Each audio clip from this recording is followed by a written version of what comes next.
porque también la trata, como ustedes conocen, no se trata solo de la trata con fines de explotación sexual, sino también la trata con fines de explotación laboral.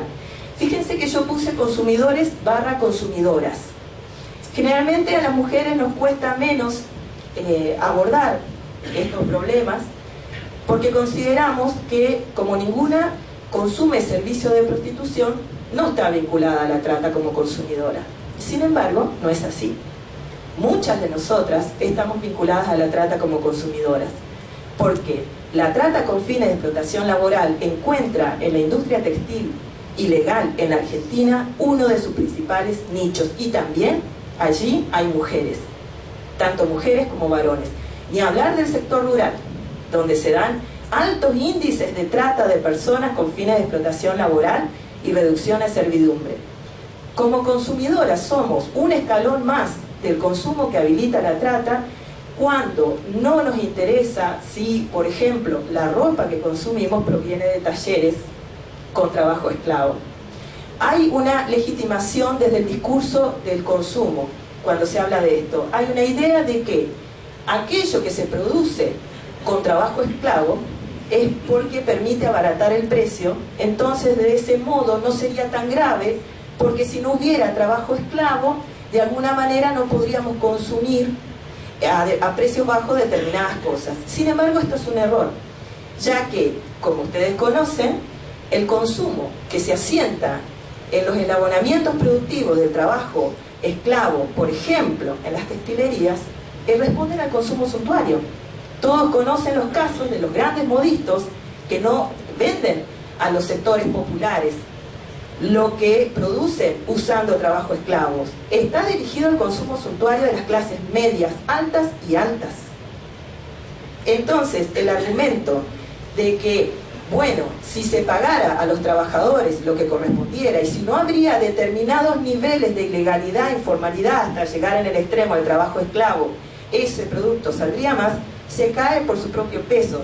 Si podemos ver un mapeo de cuáles son las industrias y los sistemas de producción que más utilizan trabajo esclavo o reducido a servidumbre, que es una de las gradaciones, podemos ver que tenemos 4 sectores muy bien identificados desde los análisis de las áreas de trabajo, que son el empleo doméstico, que tiene el mayor nivel de informalidad, lo cual la informalidad no es equivalente a trabajo esclavo, pero dentro de la informalidad hay un grado significativo de trabajo esclavo, ¿no?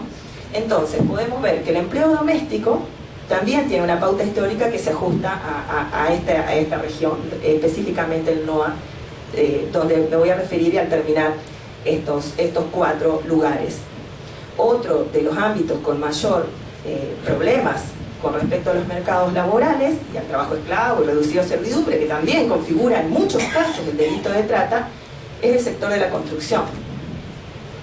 Otro sector es el rural y el sector textil, que ya lo habíamos mencionado. Ahora díganme, ¿qué color creen que predomina entre esos trabajadores y trabajadoras informales? Otra vez es claro el componente étnico en estas formas de dominación y de consumo.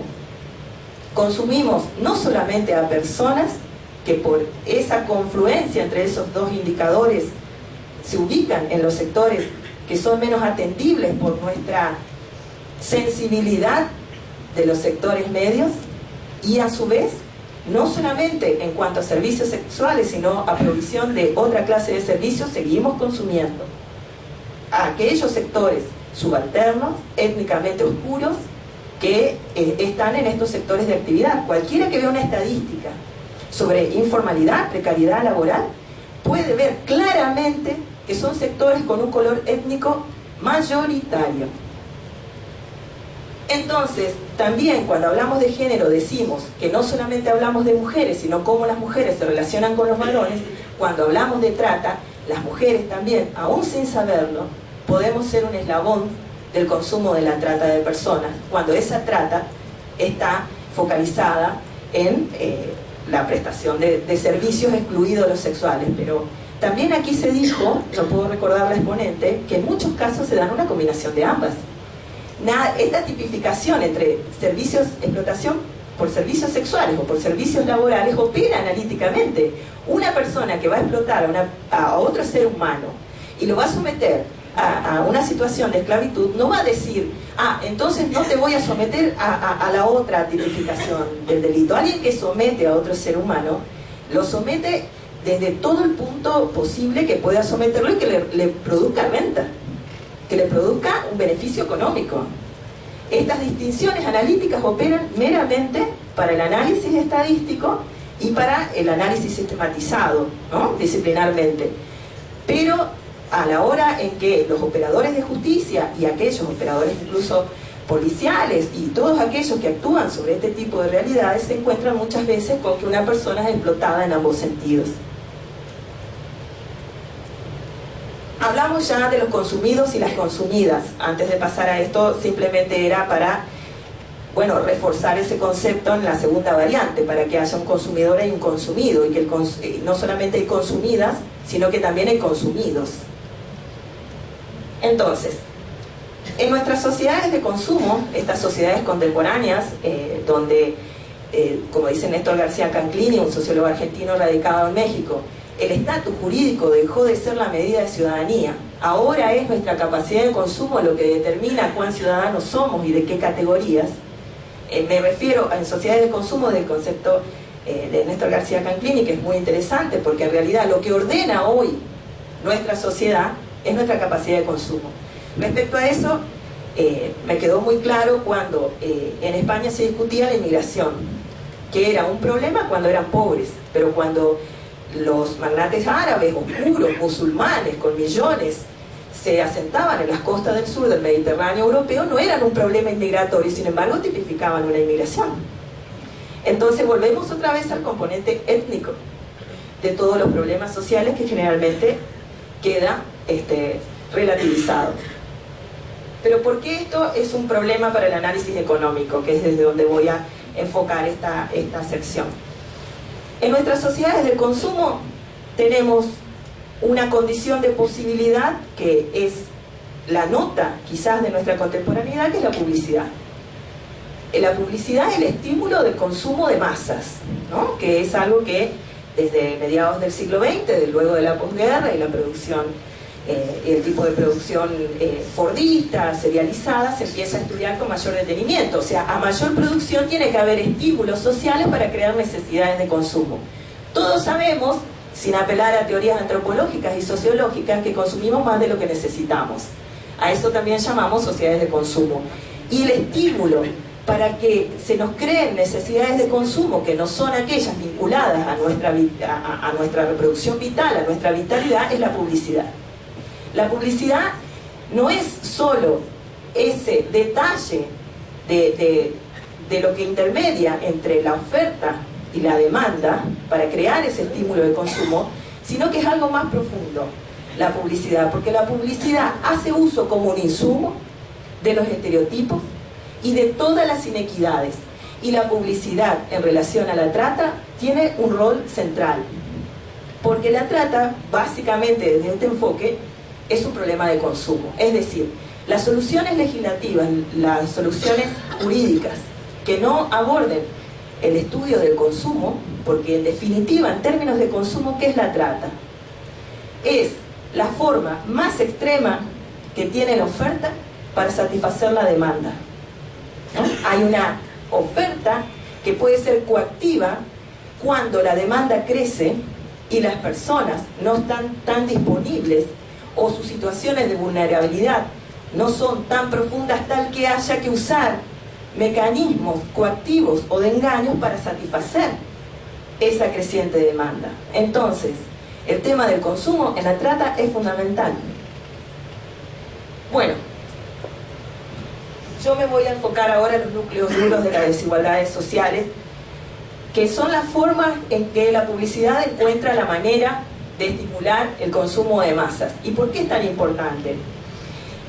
Hablábamos en otras capacitaciones a las que me había convocado a la Oficina de la Mujer, que generalmente la publicidad muestra una organización social que ni siquiera existe, ¿no? ¿Qué tiene que ver esto con la trata?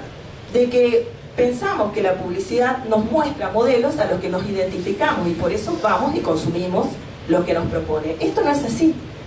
La publicidad en general muestra modelos de organización social y de personas que no existen.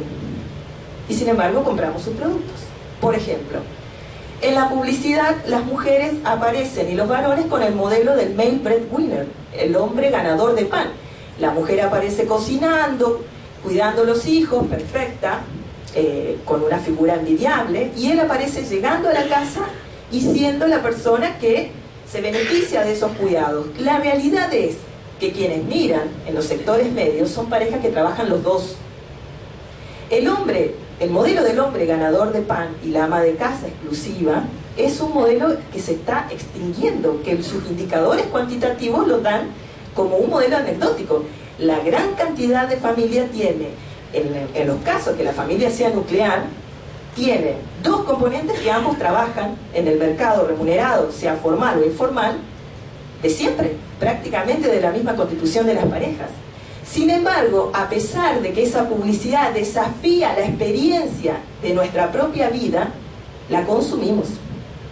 Y consumimos no solamente el modelo que esa publicidad nos da a consumir, sino el producto que a través de ese modelo nos vende, ¿no? Entonces, cuando en esa publicidad hay sectores sociales y hay mujeres de esos sectores sociales que no son las que aparecen representadas, no nos causa ninguna extrañeza que los modelos de los estereotipos sociales que aparecen no se condigan con nuestra realidad, sino que hay sectores sociales que no son los que aparecen protagonizando la publicidad. Y son precisamente estos sectores sociales los que son mayoritariamente las víctimas de este tipo de delitos. Es lógico que la publicidad no va abiertamente a proponer una actividad ilícita. Ustedes me dirán, no, la publicidad no podría. Sin embargo, la publicidad ofrece actividades ilícitas prácticamente varias veces al día.